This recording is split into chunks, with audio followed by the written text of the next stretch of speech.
What up, guys? That Comic Awesome here with another review. Today I'm doing Flash number 40, and I have been enjoying this run of The Flash.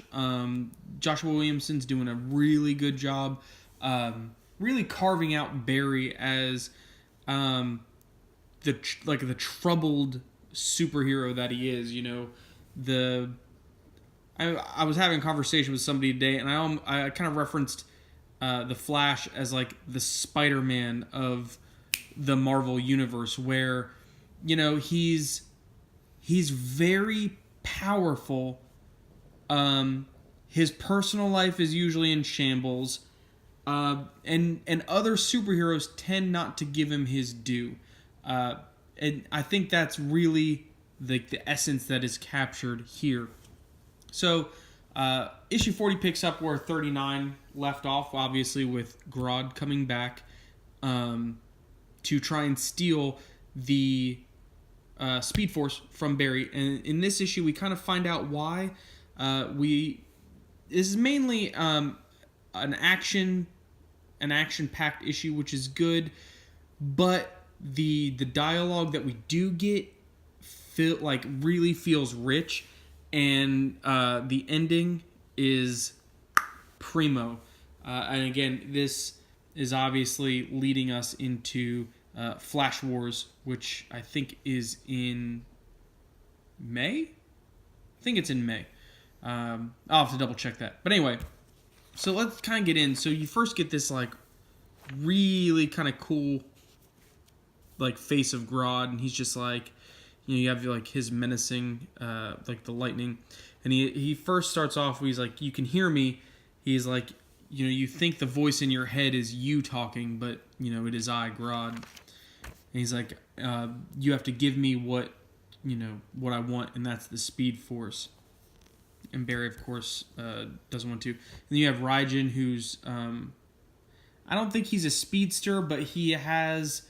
He works for Black Hole, which is kind of like an evil science organization, almost like an AIM, that he is able to harness the lightning of the Speed Force and use it as a weapon. Meanwhile, the rest of Central City is frozen. Grodd has sucked the speed out of Central City, so everyone's kind of like in a snail's pace, and he even says,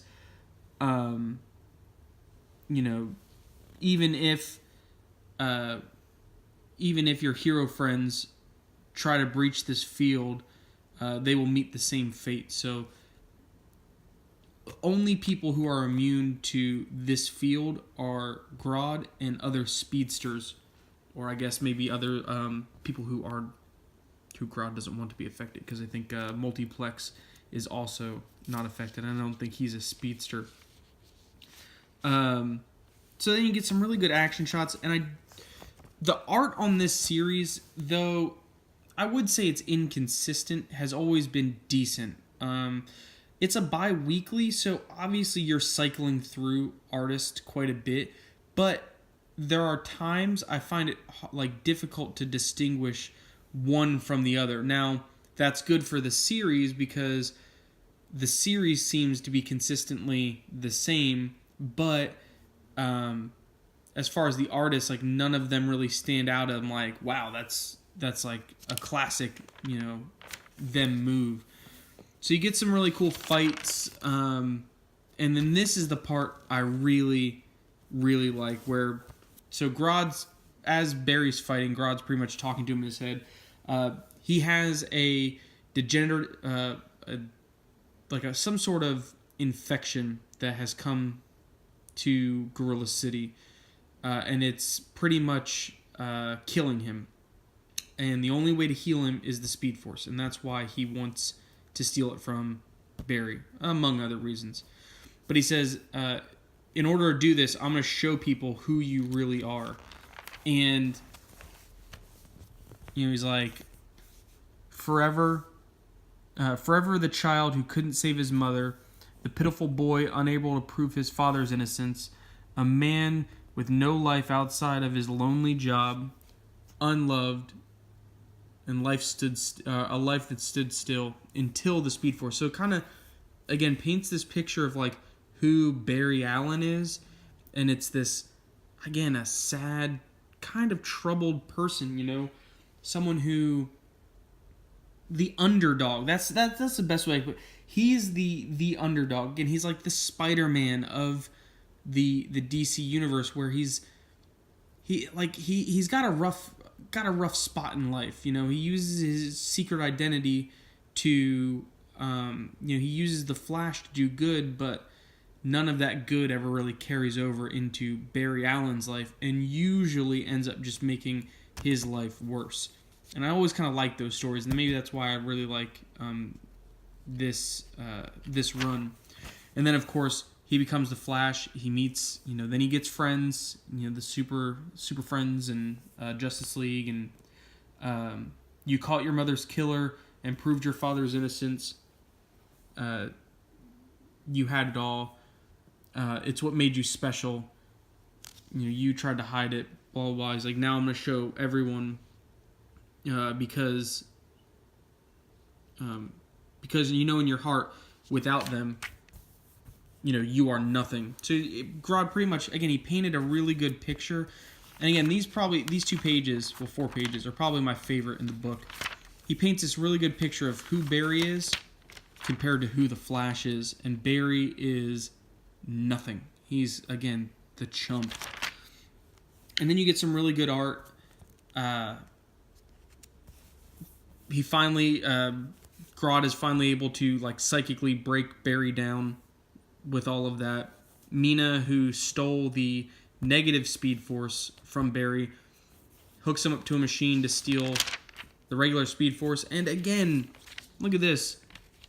Right at the end of a primo action scene, I can't wait to turn my page and see what happens. And it's an ad. Thanks a lot, DC, for ruining that pacing.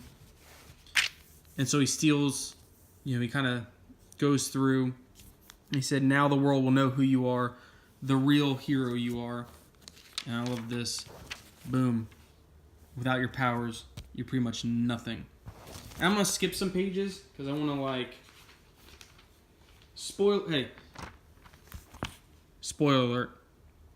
If you don't want to know the ending of this, quit reading or quit watching now, because again, I got to show this last panel. So Wally comes back and saves Barry because he's falling, and he says, "No, Wally, you don't understand. I'm not the Flash of Central City anymore." Boom, you are. And I had a feeling this was leading up to this, where Wally was really going to start taking the center stage in this series. I think with Wally really stepping up, I don't know if in Flash Wars he's going to take on his own series, if he will replace Barry for a short time doing that. But anyone who read the Flash Annual or watched my review, it definitely sucks for Wally, because he just hit up Dick for some money to get a brand new place in Keystone City, which is right across the river. But still, you just moved into a new space, and now you're getting called back to your old city. But yeah, so that's my thoughts. Definitely love this. I would recommend it, especially for anyone who just wants a good superhero book. The Flash is definitely just that. Subscribe over here. Watch some more videos. Let me know what you guys think down in the comments, and I'll see you next time.